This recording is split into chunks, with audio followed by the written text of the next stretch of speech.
Anthony Mason is joining us. Nice to have you here. Great to be here. And the reason you're here is because Charlie Rose is in California, where he interviewed Sean Penn. The actor is breaking his silence about his secret trip to Mexico to meet the notorious drug lord Joaquín Guzmán. Mexico recaptured the cartel leader known as El Chapo 1 week ago. And Sean Penn made headlines the very next day when Rolling Stone published his account of visiting the kingpin in hiding last October. In an interview for Sunday's 60 Minutes, Charlie met with Penn last night in Santa Monica to talk about that trip. Charlie joins us now from Santa Monica, where a lot of people, Charlie, are looking forward to hearing what Sean Penn has to say. Good morning to you. Well, good morning, Gail and Nora and Anthony. It's been an interesting trip here. Sean Penn wanted to clarify his involvement in El Chapo's recapture. Mexican authorities have said knowledge of his trip helped them move in on the drug lord.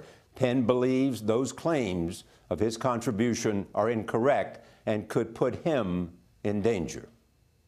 There is this myth about the visit that we made, my colleagues and I, with El Chapo, that it was, as the Attorney General in Mexico is quoted, essential to his capture. We had met with him many weeks earlier. On October 2nd. On October 2nd, in a place nowhere near where he was captured. So as far as you know, you had nothing to do, and your visit had nothing to do with his recapture? Here's the things that we know. We know that the Mexican government, they were clearly very humiliated by the notion that someone found him before they did. Well, nobody found him before they did. We're not smarter than the DEA or the Mexican intelligence. We had a contact upon which we were able to facilitate an invitation. Do you believe that the Mexican government released this in part because they wanted to see you blamed and to put you at risk? Yes. They wanted to encourage the cartel to put you in their crosshairs? Yes. Are you fearful for your life? No. I first wanted to know why you wanted to do this, why you wanted to go there. Second, I want to know the sense of how you felt about the risk you might be taking and why that risk was worth it. I had only that I thought this is somebody upon whose interview could I begin a conversation about the policy of the war on drugs. That was my simple idea. You wanted to have a conversation about the policy of a war on drugs. That's right. We're going to put all our focus, forget about blame, we're going to put all our focus, all our energy, all our billions of dollars on the bad guy. And what happens? You get another death the next day, the same one. Do you make a moral equivalency between El Chapo and people who either buy or sell drugs in America? I do if it's me. I don't make that judgment for everyone else, but I wouldn't go so far as to buy or sell drugs. So he's no better than you and no worse than you? I say I can't make him worse than me if I'm not out there doing everything that I can to get a conversation going on the way in which we prosecute that war.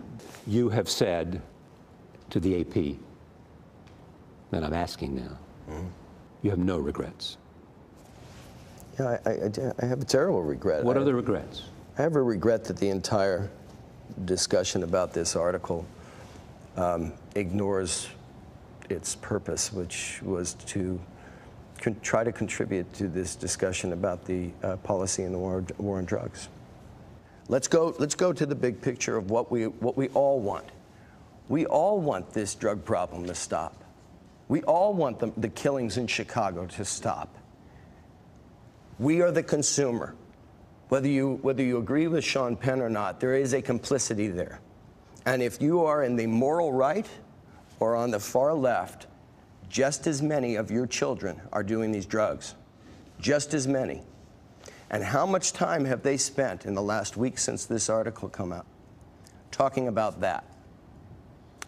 1%? You're saying there's not much dialogue about as a My result of article El Chapo. failed. Let me be clear.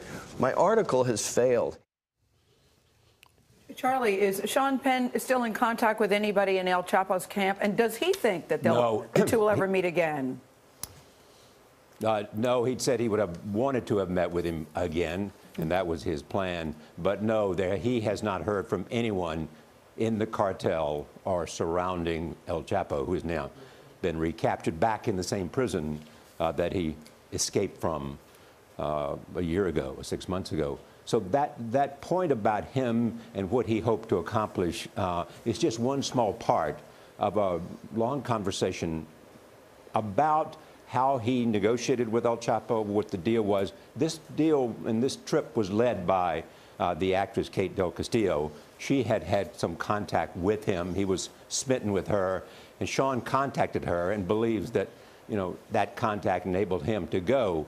We know now from some things that have been released by the Mexican authorities, you know, that there was a very interesting dynamic between the two of them, enabled him to go. So watch 60 Minutes, and you'll see more of a very interesting conversation about the deals he made, why he went, and what he thought of El Chapo. All right. In addition to 60 Minutes, how about watching you in our next hour, because you're coming back? Well, and one more thing, he'll be in full. The conversation will be seen on my PBS show on Monday night. All right. But again, Charlie's going to be here in our next hour. You can't leave us yet, Charlie. Sean Penn answers critics of the decision to allow. It's very interesting to hear anything Sean has to say about this. The decision for El Chapo to pre-approve the Rolling Stone article. And, as Charlie mentioned, you can see his entire interview on 60 Minutes. That's Sunday right here on CBS.